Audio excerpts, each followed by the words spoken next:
Hello' guys, আজি আমি ইয়াত দেখাব ওলাইছোঁ টচ মুগাৰ ৰিহাত কেনেকৈ দহি বটিব পাৰি।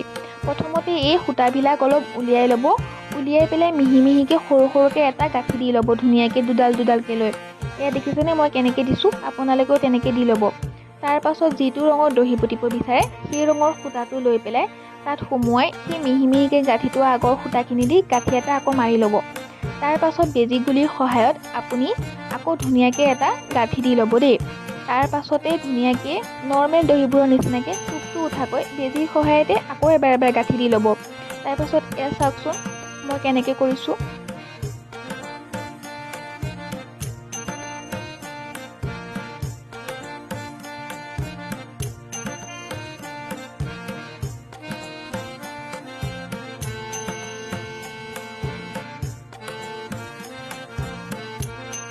আৰু এয়া লাষ্টত আমি ধুনীয়াকৈ গাঁঠি দি লৈ কেঁচিৰ সহায়তে দহিটো এটা নিৰ্দিষ্ট জোখত কাটি লৈছোঁ দেই। তাৰপৰা এয়া চাওকচোন আমি ৰঙা আৰু সেউজীয়া সূতা দি কৰিছোঁ, যিহেতু তাত ফুলটো আছে তেনেকুৱা। আপোনালোকে নিজৰ মন পচন্দ মতে কৰিব পাৰে।